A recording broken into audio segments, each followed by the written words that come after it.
Praise the Lord. கர்த்தருடைய நாமம் இந்த காலைவேளையில் மகிமைப்படுவதாக. சர்வ வல்லமையுள்ள தேவனுடைய சமூகத்தில் இந்த அதிகாலையில் கடந்து வர உதவி செய்த தேவனுக்காய் நன்றி செலுத்தின இந்த நாளிலும் நீதிமொழியின் புத்தகம் 30ஆம் அதிகாரம் அதனுடைய 5வது வசனத்தின் 2வது பகுதி இப்படி சொல்லுகிறது: தம்மை அண்டி கொள்ளுகிறவர்களுக்கு அவர் கேடகமானவர். தேவனை அண்டி கொள்ளுகிற ஒரு தெய்வ பிள்ளை யார் அண்டி கொள்ளுவார்? வழிபோக்கம் ஓடி அண்டி கொள்ளுவதில்லை. தேவனை அறிந்தவர்கள், தேவனை அறிந்து விசுவாசித்தவர்கள், தம்மை அண்டி கொள்ளுகிறவர்களுக்கு அரணான அடைக்கலம் கேடகம் என்று நம்பினவர்கள், அவர்கள் அடைக்கலமாய் வந்த ஒருவரே அவர் புறம்பே தள்ளுவதில்லை என்று விசுவாசித்தவர்கள் வேறு யார் தேவனை அண்டி கொள்வார்கள்? அப்படி அண்டி கொண்டால் மனுஷனை அல்ல, தன்னுடைய ஆஸ்தியோ ஐஸ்வர்யத்தையோ பலத்தையோ அல்ல, தேவனை அண்டி கொள்ளுகிற அந்த வினாடி அவர்கள் ஹல்லேலூயா தேவனே அவர்களுக்கு கேடகமாய் பாதுகாப்பின் அரணாய் கூட இருந்து வழி நடத்துகிறார். ஹல்லேலூயா. இந்த காலை வேளையில் ஆண்டவருடைய சந்நிதியில் தேவனை அண்டி கொள்வோம், அவர்கள் பாக்கியவான்கள் என்று சங்கீதம் 2:12 வாசிக்கிறோம். அவர்கள் அண்டி கொள்ளுகிறவர்கள் பாக்கியவான்கள்.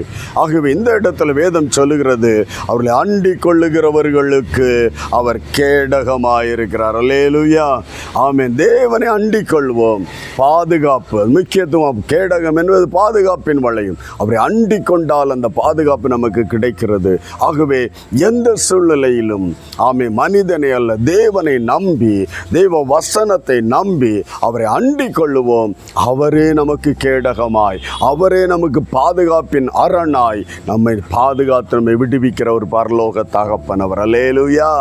ஆண்டவர் சந்நிதியில் நம்மை விட்டு கொடுப்போம். ஆண்டவரே, அறியாமல் போனேன், உம்மை அண்டி கொள்ளுகிறதே எனக்கு பாக்கியம், உம்மை அண்டி கொள்ளுகிறதே எனக்கு விடுதலை ஆண்டவரே என்று ஆண்டவர் சந்நிதியில் விட்டு கொடுப்போம்.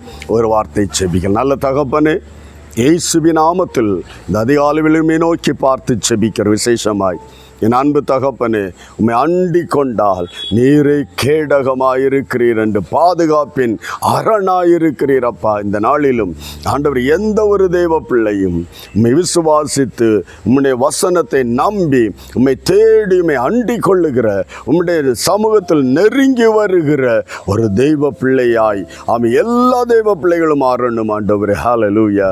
உலகத்தால், சத்துருக்களால், சத்துருவினுடைய தந்திரங்களால், சூழ்ச்சிகளால் வருகிற எல்லா ஆபத்துகளுக்கும் தேவனாய் கர்த்தரே கேடகமாயிருந்து அவர்களை விடுதலையாக்குவீராக, ஆசீர்வதிப்பீராக. அப்படி செய்யப்படுறதுக்காய் நன்றி. இயேசுவின் நாமத்தில் ஒப்பு கொடுத்து செபிக்கிறோம் நல்ல பிதாவே. ஆமேன், ஆமேன். கர்த்தரை அண்டி கொள்ளுவோம், அவரே நமக்கு கேடகமாயிருப்பார். God bless you. Praise the Lord.